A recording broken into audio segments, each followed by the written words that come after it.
Birth registration is the official recording of a child's birth by the government. This process establishes the existence of a child under law and provides the foundation for safeguarding many children, civil, political, economic, social, and cultural rights. In Nigeria, by the records, only about 30% of children under the age of 5 years have had their birth registered. To achieve the registration for children in Nigeria, the government, through the National Population Commission, in conjunction, in collaboration with UNICEF and other development partners, is doing everything possible to knock off the bottlenecks to achieve this and even greater results. So our focus today is birth registration and planning in Nigeria. Where are we with this? My guest is the acting chairman, National Population Commission in Nigeria, Bimbola Salu Hundiye. Thanks for joining me on Insight. Thank you very much. Quickly, people want to ask, where are we with the collaboration between the National Population Commission and development partners? Are we on track? Have we lost traction? Has it relapsed? Well, thank you very much.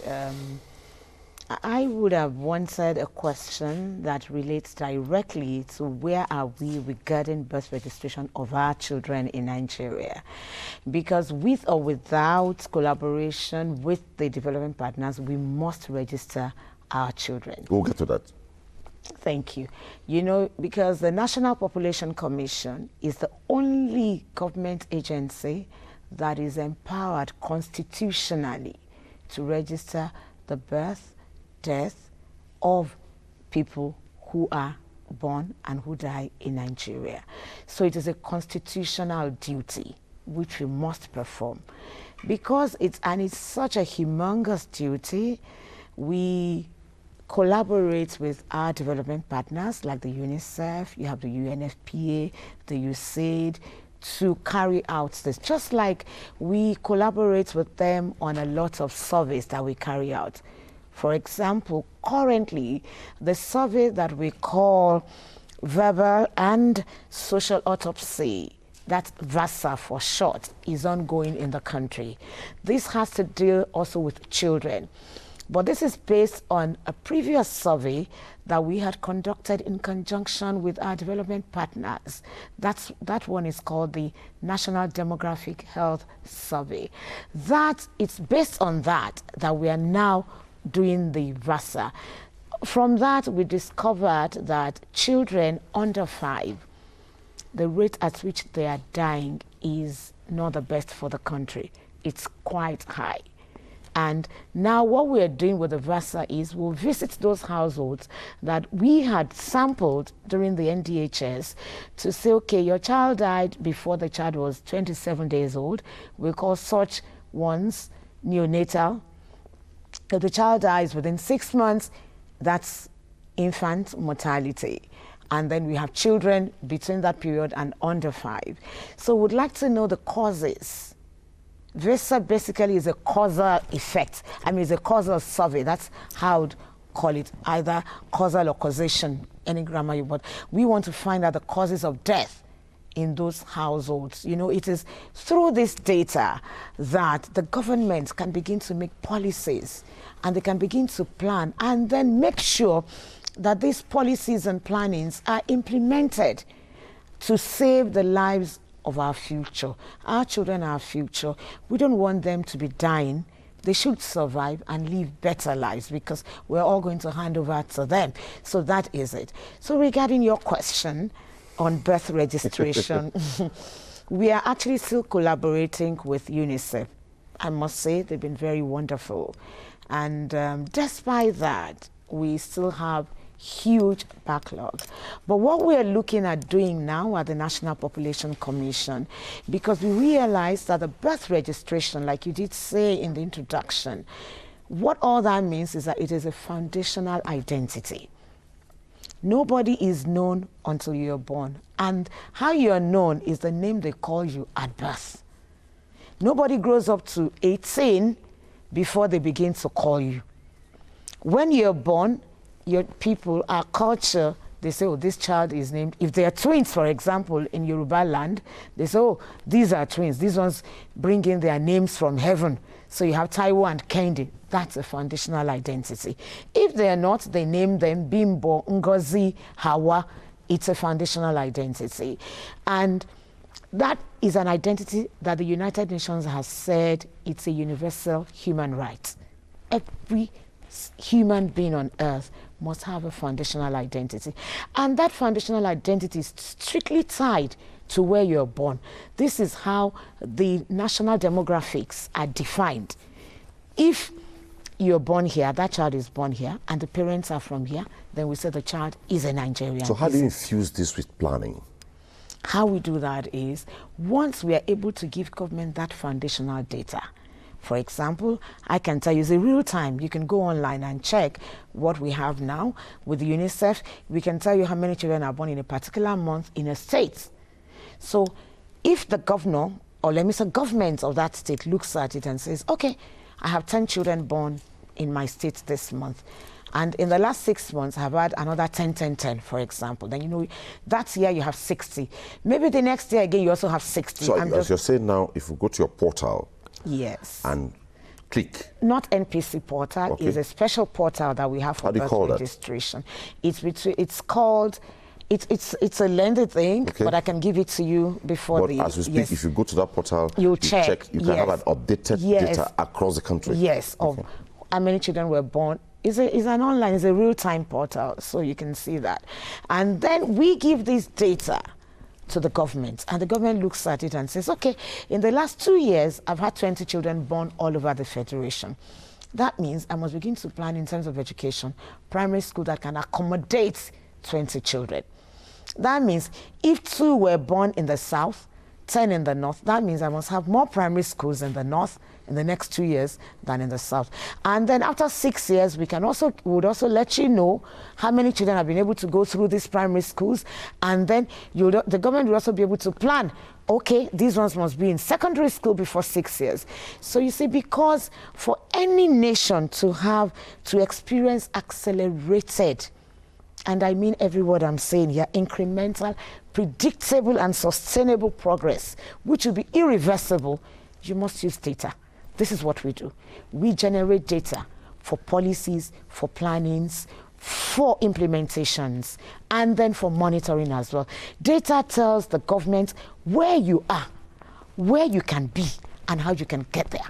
If you have more female children being born, then you know, okay, by the time they'll get to puberty age, we must increase certain things in our health areas. When these children are born, then we know how many will need vaccines. Then you know what hospitals to build, schools, infrastructure, because where they are born is also reflected in part of the questions we ask before we issue you the birth certificate, you know. And so you'll be able to know these areas, these are the children here, then by this time they are going up to this, the parents are also there. What do we do there? Do we provide more schools? Do we provide markets? It's for planning. Then the country can know how many people truly are Nigerians. That's why we have decided that since it's a foundational identity, which speaks to integrity, because a man without identity has no integrity. Who are you? That's what it simply means. So we do that, and we are now saying we will give birth certificate to every Nigerian. We'll start first with our Mr. President, and then we go to all the older generations, and then we begin to give while we are continuing with the children. If every Nigerian has a birth registration, the work of secondary institutions, institutions that give secondary identity cards, will be made easier. For example, the work of NIMSI will become easier, because you will have to now produce your birth registration to NIMSI. You'd have to produce your birth registration to maybe the banks or your BVN. You have to produce it to obtain a passport. Then they know you're truly a Nigerian. If we don't do that, and you don't have that, and IMSI gives an identity card, which they might likely give, I'm not saying they do that, which is likely because of the porosity of our borders, you know that. Because a Nigerian speaks the same language, like probably an Hausa man, he looks like us, he has the same name. Somebody from the Republic of Benin, next to Badagry, where I come from, has my name. speaks my language. So if he comes into the country to come and work or something, and he doesn't have a birth certificate to show that he's a true Nigerian, his parents were here, he can just walk up to NIMSI and say, I'm a Nigerian, this is my name, this, you know what I mean, and that's it. And you know, that is not good for any nation. Okay. It does not aid planning. So we as a foundational data hub of this nation must give you this identity of birth registration. We carry out, of course, other surveys, if you want to know. Where are we, if I may digress a bit, with the, what could I call it, routine national population census? Where are we with it?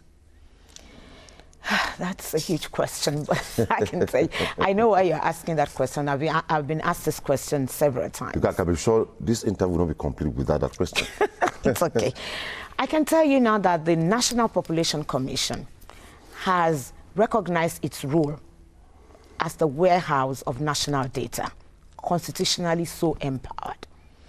The National Population Commission is poised now to give not only foundational data, but data that will move Nigeria forward. We are very happy that Mr. President is also talking about data. He's worried about the population of this country. We are blessed to have a president that is worried about her population, because that's what Mr. President is talking about. And I want to use this medium to tell Mr. President that the only agency body that can help him soothe his heart pains about the population of this country, to enable him to give the better life he wants to give to Nigerians, is the National Population Commission. Mr. President, sir, will give you data that will lead you to next level for Nigerians, because we'll give you data on children, we'll give you data on women, we'll give you data on our youths, we'll give you data on the men, we'll give you data that will help you plan, sir, and know whether you should build a road from point N to point Z. We'll give you data that will help our governors to prepare budgetary provisions that will meet the needs of the citizens they are to govern. We'll give you data that will help Mr. President to even be able to check corruption. Because if you know you should have only 12 children in a particular school at a particular location, there is no point anybody telling them he's going to do 20 schools. Data will check corruption. Data will give way for progress and prosperity for this nation. So will there be any national population census conducted anytime soon? I must say that's a policy decision, but with what we're doing now and with the consciousness of everybody that we need data, I believe Mr. President is actually thinking seriously about a census. Okay. One of the agencies that Mr. President consulted after his victory at his first term, 2015, was the National Population Commission, National Identity Management Commission, and I think INEC, NCC, and the mandate and directive they got from Mr. President then was go and meet and harmonize data in Nigeria. And I hear that you were supposed to be the nucleus of this project. Where are we with it? Well, we're Nigerians, we want to be honest with ourselves. We haven't gone too far with that. But like I said, the National Population Commission has rebranded. We're talking to NIMSI now. A few weeks ago, I was in a meeting with NBS. We all now realize that giving Nigerians better life is not the duty of Mr. President alone or NCA or anybody. It's a national duty. It's for you, it's for me, it's for everybody. So we must work together. It was a wise decision, wise directive of Mr. President, and we are dutifully bound to carry this out for the benefit of Nigerians, to give better life to every Nigerian. Okay, back to our concern. So far, by the records I reeled out, let me be very specific. In Nigeria, only 30% of children under the age of 5 years have had their birth registered. You're giving us a general picture. Do you plan to jack it away from there? Yeah. Maybe by the next time maybe I meet or other platforms of the NT, you're telling us maybe we have done 50, 60%. I can assure you we're really working hard towards that. I want you to know that the National Population Commission has offices in all the states of the Federation, in all the 774 local governments of this federation. Not just that, we also have offices, especially this time, registration centers, birth registration centers in wards, in locations that are not even, that we're just scattered all over. Yep. But the truth is we don't have enough registration centers. So I'm also using this medium to appeal to our governors to work hand in hand with the National Population Commission and invest in the registration of their citizens. They cannot plan without this data. Therefore, they need to collaborate with the federal government, because federal government cannot do it all alone. We're all Nigerians. We need more registration centers. And at the way we are working, we also do what we call mop-up exercise. What we mean by that is the UNICEF has been very supportive in that area as well. We go, apart from regular daily registration, which we do, you know, our staff are even trained to watch out on their streets. If we hear there's a naming ceremony, we go there, we felicitate with them, and we tell them, is this child registered? If not, please come and register the child with us. This is where we are. I even tell our staff now, go with your forms, give them your number, let them come to the office, conclude the registration, because birth registration, and let them know this, birth registration is free. You don't pay a dime for it. Okay. Which centers are captured? Because in Nigeria you have government hospitals, private hospitals, foreign hospitals, traditional centers, religious-based centers, and the ones that are not even captured. How do you harmonize this? Because Nigeria is huge. That's true. And that's a very good question, sir. And I'd like to say this also, that all the centers are captured, but maybe not every one of them. You get what I'm saying, sir? We have all the centers captured, but not probably all of them. And this is also due to some logistics that we have problems with. For example, the traditional birth attendants, we talk to them a lot. We work with them. And what we intend to do now is we're scaling it up. We've been doing that. But we want to now hold a national meeting with the Council of Emirs and Obas and the Obis. So we're now focusing more on the traditional institutions, the faith-based organizations.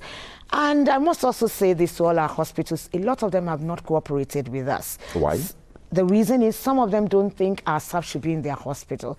We would look for other ways. What we're trying to do is to actually sit with them and see better ways of working with them. We do go there to capture. Does that impede the operations?